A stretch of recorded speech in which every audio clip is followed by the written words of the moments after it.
कल दिल्ली हाईकोर्ट में army exam, air force enrolment व एयरफोर्स रिजल्ट की उन याचिकाओं के ऊपर सुनवाई होने वाली है जिस भर्ती प्रक्रिया को केंद्र सरकार की नई सैन्य भर्ती योजना अग्निपथ योजना के चलते रद्द किया गया था, जिसकी जद के अंदर आर्मी एग्जाम के तकरीबन 1.5 लाख के करीब स्टूडेंट्स, एयरफोर्स एनरोलमेंट के तकरीबन 8 से 10 हजार के करीब स्टूडेंट्स और एयरफोर्स रिजल्ट के तकरीबन 6 लाख के करीब कैंडिडेट्स प्रभावित थे।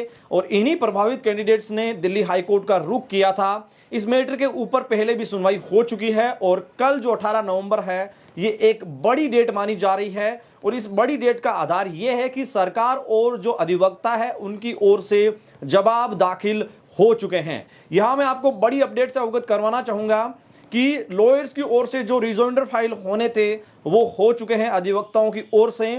और ये अब जो है कल की डेट है ये बड़ी डेट मानी जा रही है। बहुत सारे साथी मुझे ये पूछ रहे हैं कि सर क्या होगा, क्या चीजें सामने आ सकती है, क्या कल बहस होने वाली है। तो ये सीधी सी आपको साधारण भाषा में बताऊं तो इन मुद्दों को लेके जो आपने कोर्ट का आपने रुख किया था, जिस न्याय की आपने मांग की थी, उसके ऊपर कल बहस होने वाली है। सरकार की ओर से जो जवाब रखे गए हैं उन बिंदुओं को लेके जो अधिवक्ता है उनकी ओर से वापस जो रिप्लाई किया गया है उनके ऊपर जो बहस है वो कल सामने आएगी। साथियों, मैं आपको यहां बताना चाहूंगा कि जो आप पॉजिटिव एंगल की जो बात करते हैं उन बिंदुओं के ऊपर मैं यहां आपके साथ कुछ विश्लेषण भरी जानकारी आपको देना चाहूंगा।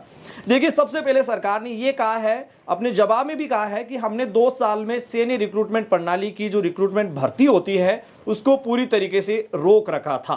तो साथियों, ये सभी को साफ तौर पे दिखाई दे रहा है कि ऐसा नहीं था। आपने उस भर्ती प्रक्रिया को रद्द कर दिया और उसके बाद में नेवी भर्ती प्रक्रिया का एक तरीके से आपने पूरी की पूरी भर्ती प्रक्रिया को पूरा किया है, जबकि उस भर्ती प्रक्रिया को आपने कोविड से प्रभावित बताया है। उसके बाद में आपने न जाने कितनी भर्तियां करवाई है और यहां तक कि आर्मी में भी भर्तियां होती रही है, एयरफोर्स में रैली भर्ती हुई है और नेवी के अंदर भी आपने भर्ती पूरी करवाई है। तो ये सबसे पहले एक पॉजिटिव पॉइंट के तौर पर आप देख सकते हैं और इसके ऊपर भी कल आपको कुछ ना कुछ कोर्ट से सुनने को जरूर मिल सकता है। दूसरी आपको मैं बताते चलूं कि बहुत सारे युवाओं ने, बहुत सारे नहीं बल्कि सभी युवाओं ने सरकार के ऊपर पूरा विश्वास रखा, क्योंकि केंद्र सरकार की ये जो नई योजना है, अब बाद में इसका ठोस कारण नई योजना आया है। ये नहीं कि पहले आपने कोई ठोस कारण बताया है। आपने निरंतर युवाओं को इस यकीन में रखा, इस विश्वास में रखा कि जैसे एयरफोर्स एनरोलमेंट जो लगातार डिले हुआ उसमें एडमिनिस्ट्रेटिव रीजन आपने बताया, आर्मी के अंदर आपने कोविड-19 को बताते रहे। तो विशेष तौर से सरकार ने युवाओं को कोई ठोस कारण नहीं दिया, अचानक आपने अग्निपथ योजना को ठोस कारण के तौर पे बताया है। यह भी एक पॉजिटिव एंगल है जो कल इसके ऊपर भी आपको कोर्ट से कुछ तथ्यात्मक बहस की जो बातें हैं वो आपको कल देखने को मिल सकती है। यहां मैं आपको यह भी बताते चलूं कि बहुत सारे ऐसे साथी थे जिन्होंने सरकार के विश्वास के ऊपर ही तो नेवी की नौकरी छोड़ दी, कई ने दिल्ली पुलिस की जो ज्वाइनिंग है वो छोड़ दी थी, क्योंकि जिनका चयन पहले एयरफोर्स एनरोलमेंट के तहत हो चुका था। यहां सभी भर्ती प्रक्रियाओं के ऊपर कल दिल्ली हाईकोर्ट में बड़ी सुनवाई है, जिसमें आर्मी एग्जाम के 1.5 लाख के करीब बच्चों का सवाल है, या फिर बात कर ले एयरफोर्स एनरोलमेंट रिजल्ट, साथ ही नेवी भर्ती प्रक्रिया जिसके लेके रिजल्ट भी सामने आ चुके हैं, उसके ऊपर भी कल सुनवाई होने वाली है। सबसे बेहतर अगर पॉजिटिव पॉइंट को देखा जाए तो सरकार ने रिप्लाई में यह कहा है कि हमने अग्निपथ के चलते इस भर्ती प्रक्रिया को रद्द किया है।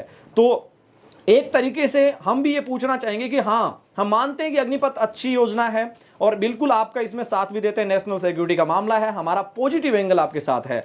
लेकिन क्या इस भर्ती प्रक्रिया के रद्द होने से अग्निपथ और ज्यादा बेहतर हो जाएगी? भाई, इसमें क्या दोष है इन कैंडिडेट्स का?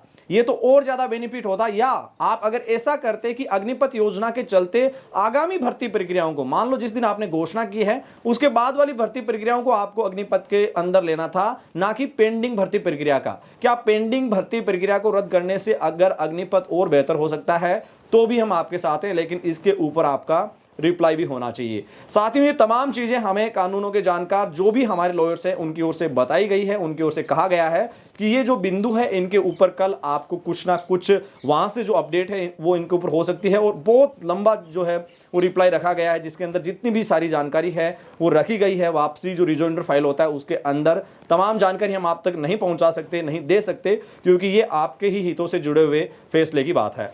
साथियों, मैं चाहूंगा आपसे इजाजत। इसके साथ ही आपको बताना चाहूंगा कि इससे जुड़ी जो भी ताज़ा अपडेट रहेगी हम आपको कोर्ट से निरंतर आपको बताने का प्रयास करेंगे। इसके लिए आप हमारे यूट्यूब चैनल व फेसबुक पेज से जरूर जुड़ें, साथ ही हमारे इंस्टाग्राम हैंडल के माध्यम से भी जुड़कर आप अपने कोई भी राय, आपका कोई भी तथ्य है वो हमें आप भेज सकते हैं। फिलहाल के लिए दीजिए अपने मेजबान धनेश को इजाजत। फिर मिलेंगे सेना भर्ती से जुड़ी हुई ताज़ा सटीक और विश्वसनीय जानकारी के साथ। तब तक के लिए जय हिंद, जय भारत, धन्यवाद।